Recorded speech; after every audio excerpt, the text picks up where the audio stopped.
السلام علیکم ورحمۃ اللہ وبرکاتہ۔ اس ویڈیو میں آپ کو بتایا جائے گا ایک ایسے نبی کے بارے میں جنہیں ایک 2 ہیکل ویل نے نگل لیا تھا، اور مچھلی کے پیٹ میں آپ کتنے دن تک زندہ رہے۔ اس ویڈیو میں ہم ان نبی کے بارے میں بتائیں گے جنہیں قرآن میں یونس علیہ السلام اور تورات میں جناح کے نام سے یاد کیا جاتا ہے۔ اس ویڈیو میں آگے بڑھنے سے پہلے اور مکمل آگاہی دینے سے پہلے اگر آپ ہمارے چینل پر نئے ہیں تو چینل کو سبسکرائب کر لیجئے۔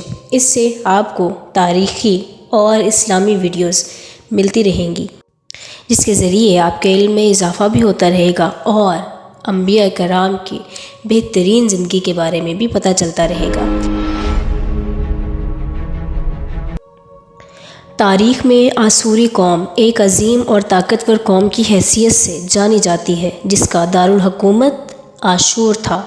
آشوری دراصل بنی اسرائیل کی نسل سے تعلق رکھتے تھے، جو بخت نصر کے حملے کے بعد غلام بنا کر بابل اور عراق لائے گئے تھے۔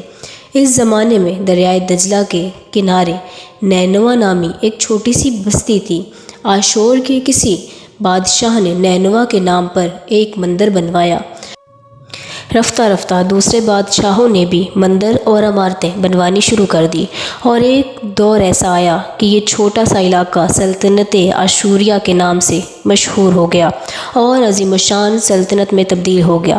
نینوا شہر کے بیچوں بیچ مندر اور بادشاہی محل تھے، جہاں سے آشوریوں کا بادشاہ پورے شہر پر حکومت کرتا تھا۔ کسی اونچی جگہ پر بیٹھ کر بازاروں، گلیوں اور تفریح گاہوں کا نظارہ کیا کرتا تھا۔ آشور کے مغربی علاقے میں لہلہاتے کھیت تھے، پورا شہر درختوں کھیت سے سرسبز و شاداب تھا۔ آشوریہ کے لوگ پتھر تراشنے کے فن میں ماہر تھے، لہٰذا جگہ جگہ سنگ مرمر سے اپنے دیوتاؤں کے نقش و نگار بنا رکھے تھے۔ مختصر یہ کہ نینوا تہذیب و تمدن کے لحاظ سے انتہائی ترقی یافتہ شہر تھا۔ آشورد دیوتا آشوریوں کا سب سے بڑا دیوتا تھا، نیز یہ لوگ بادشاہ کو بھی خدا کا درجہ دیتے تھے۔ یہ لوگ بت پرستی اور کفر و شرک میں مبتلا تھے۔ اس وقت نینوا کی آبادی 1 لاکھ سے زیادہ تھی، اور یہ 700 قبل مسیح کا زمانہ تھا۔ اللہ نے اس زمانے میں اس قوم کی ہدایت کے لیے حضرت یونس علیہ السلام کو بھیجا۔ حضرت یونس علیہ السلام کا پورا نام یونس ابن متی تھا۔ آپ حضرت ہود علیہ السلام کی اولاد میں سے تھے۔ بعض روایات میں آتا ہے، بعض مفسرین نے لکھا ہے کہ آپ کا تعلق بنی اسرائیل سے تھا۔ آپ حضرت یوسف علیہ السلام کے چھوٹے بھائی بنیامین کے بیٹے تھے۔ جب آپ علیہ السلام کو نبوت ملی، اس وقت آپ علیہ السلام کی عمر 28 سال تھی۔ آپ پر ایک صحیفہ بھی نازل ہوا جو تورات میں یوناح کے نام سے مشہور ہے۔ حضرت یونس علیہ السلام سب سے پہلے آشوری بادشاہ کے پاس گئے اور اسے پیغام حق سنایا، اسے خدائی کے جھوٹے دعوے سے توبہ کرنے کا حکم دیا اور ایک اللہ کی عبادت کی طرف بلایا۔ حضرت یونس علیہ السلام نے اسے ان اسرائیلی قیدیوں کو بھی رہا کرنے کا حکم دیا جسے اس نے قید کر رکھا تھا۔ نینوا کا بادشاہ آپ کی باتیں سن کر غضبناک ہوا اور آپ کی جان کا دشمن بن گیا، لہٰذا آپ نینوا کی عوام کے پاس گئے اور انہیں توحید کی دعوت دی اور انہیں شرک و بت پرستی اور دوسری برائیوں سے توبہ کرنے کا حکم دیا۔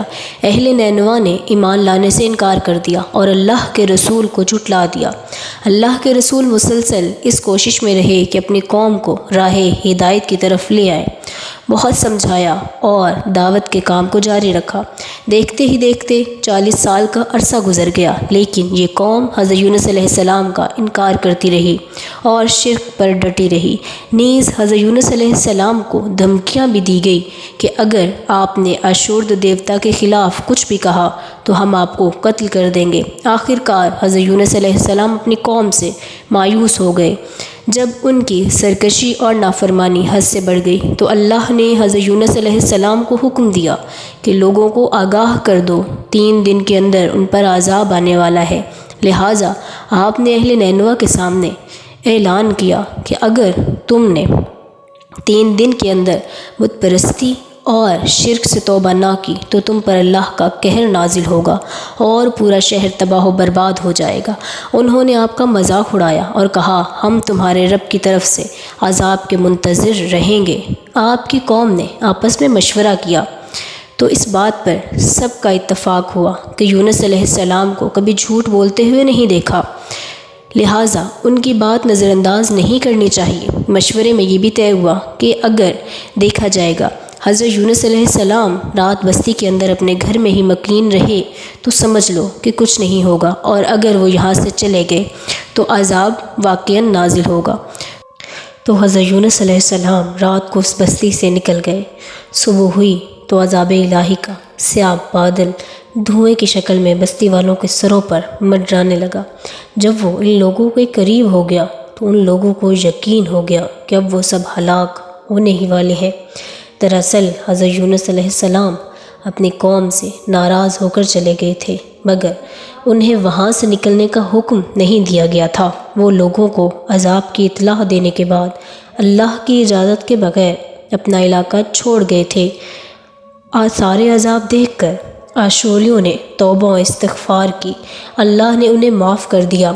اللہ اس وقت تک کسی قوم کو عذاب نہیں دیتا جب تک وہ اپنی حجت پوری نہیں کر لیتا۔ بس یونس علیہ السلام نے آخری لمحے تک سلسلہ نصیحت جاری رکھا، اور اللہ کے مقرر کردہ وقت سے پہلے ہی وہ خود ہی ہجرت کر گئے، تو اللہ کے انصاف نے اس قوم کو عذاب دینا گوارا نہ کیا اور انہیں معاف کر دیا۔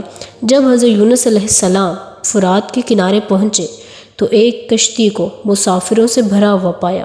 یونس علیہ السلام بھی کشتی میں سوار ہو گئے اور کشتی نے لنگر اٹھایا۔ پورے دن کشتی سمندر میں سکون سے چلتی رہی۔ اچانک اونچی اونچی لہریں اٹھنے لگیں۔ لوگوں نے اپنا ساز و سامان سمندر میں پھینک دیا کہ کشتی کا بوجھ کم ہو جائے، پھر بھی کشتی ڈگمگاتی رہی۔ اہل کشتی نے اپنے عقیدے کے مطابق کہا، ایسا معلوم ہوتا ہے کہ کوئی غلام اپنے آقا سے بھاگا ہوا ہے، جب تک اس کو اس کشتی سے الگ نہ کیا جائے گا نجات مشکل ہے۔ یونس نے سنا تو اس کو یہ تنبیہ ہوئی کہ اللہ کو میرا وحی کا انتظار کیے بغیر وہاں سے چلے آنا پسند نہ آیا، تو یہ میری آزمائش کے آثار ہے۔ یہ سوچ کر انہوں نے اہل کشتی سے کہا، میں ہی وہ غلام ہوں جو اپنے آقا سے بھاگا ہوا ہوں۔ لہٰذا 3 مرتبہ قرآن اندازی کی گئی تو تینوں مرتبہ یونس علیہ السلام کا نام نکلا۔ تو تب مجبور ہو کر انہوں نے حضرت یونس علیہ السلام کو دریا میں ڈال دیا۔ تو اس وقت اللہ کے حکم سے بڑی مچھلی کو اللہ نے حکم دیا کہ وہ حضرت یونس علیہ السلام کو نگل لیں۔ تمہاری غذا نہیں ہے، اس لیے اس کے جسم پر کوئی تکلیف بھی نہ ہو۔ مچھلی نے حضرت یونس علیہ السلام کو اپنے پیٹ میں نگل لیا۔ حضرت یونس علیہ السلام نے مچھلی کے پیٹ میں جب خود کو زندہ پایا تو بارگاہ خداوندی میں اپنی ندامت کا اظہار کرنے لگے کہ میں وحی خدا کے بغیر اور اللہ کی اجازت کے بغیر امت سے ناراض ہو کر نینوا سے نکل آیا۔ حضرت یونس نے مچھلی کے پیٹ میں اللہ کو پکارا۔ ان پر 3 طرح کے اندھیرے اکٹھے ہو گئے تھے، رات کا اندھیرا، مچھلی کے پیٹ کا اندھیرا اور سمندر کا اندھیرا۔ آپ نے ان اندھیروں میں یہ کلمات پڑھے، لا الہ الا انت سبحانک انی کنت من الظالمین۔ اللہ تو ہی یکتا ہے، میں تیری پاکی بیان کرتا ہوں، بے شک میں اپنے نفس پر خود ہی ظلم کرنے والا ہوں۔ رسول خدا صلی اللہ علیہ وآلہ وسلم نے فرمایا، جب یونس نے یہ تسبیح کی تو یہ کلمات عرش کے گرد گھومنے لگے۔ فرشتے کہنے لگے، یہ دور دراز سے آواز آ رہی ہے، لیکن کان اس سے پہلے اس سے آشنا ضرور ہے اور آواز بہت ہی کمزور ہے۔ اللہ نے آواز کو سنا تو فرمایا، کیا تم اس آواز کو نہیں پہچانتے؟ کہا نہیں۔ تو اللہ نے فرمایا، یہ میرے بندے یونس کی آواز ہے۔ فرشتوں نے کہا، یہ وہی یونس ہے جس کے پاک عمل قبول شدہ روز تیری بارگاہ میں آتے ہیں۔ اے اللہ، مصیبت کے وقت اس پر رحم کر۔ اس وقت اللہ نے مچھلی کو حکم دیا کہ یونس علیہ السلام کو بغیر کوئی تکلیف دیے سمندر کے کنارے اگل دے۔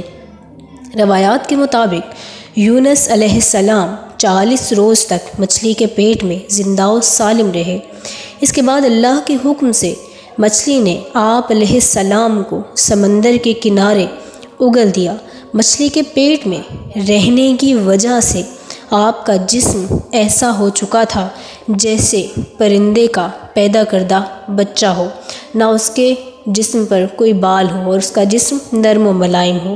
حضرت یونس علیہ السلام بہت ہی کمزور ہو چکے تھے اور بہت ہی کمزوری کی حالت میں جب وہ خشکی پر آئے، اس کے بعد اللہ نے ایک درخت اگایا اور وہاں سے اس کے سائے میں حضرت یونس علیہ السلام رہنے لگے، اور ایک بکری کو بھیجا جو پورا دن چرتی تھی، گھاس سبزہ کھاتی تھی اور حضرت یونس علیہ السلام کو دودھ پلاتی تھی۔ حضرت یونس علیہ السلام اسی درخت میں ایک جھونپڑی میں رہنے لگے۔ ایک دن ان کی قوم حضرت یونس علیہ السلام کو تلاش کرتے کرتے ساحل کے کنارے آ پہنچی۔ انہوں نے آپ کو دیکھ لیا، انہوں نے آپ کے ہاتھ پر اسلام کی بیعت کر لی اور ساتھ ہی اللہ سے توبہ و استغفار کرنے لگے۔ یونس علیہ السلام واپس نینوا چلے آئے اور اپنی قوم کو ہدایت کی تعلیم دینے لگے۔ باقی زندگی آپ علیہ السلام نے نینوا میں ہی گزاری اور وہاں ہی آپ کا انتقال ہو گیا۔ اس بہترین اور سبق آموز قصے سے ہمیں یہ سبق ملتا ہے کہ اللہ کی رحمت سے کبھی نا امید مایوس نہیں ہونا چاہیے، کیونکہ خداوند متعال ہر کام کے لیے ایک وقت مقرر کر رکھا ہے اور اسی وقت کے مطابق ہی ہر ایک کام ہونا ہے۔ اسی امید کے ساتھ اب آپ سے اجازت چاہوں گی کہ بہت جلد ملیں گے ایک نئی اور تحقیقی ویڈیو کے ساتھ۔ تب تک کے لیے رکھیے اپنے اور اپنے پیاروں کا خیال اور رکھیے دعاؤں میں یاد۔ خدا حافظ۔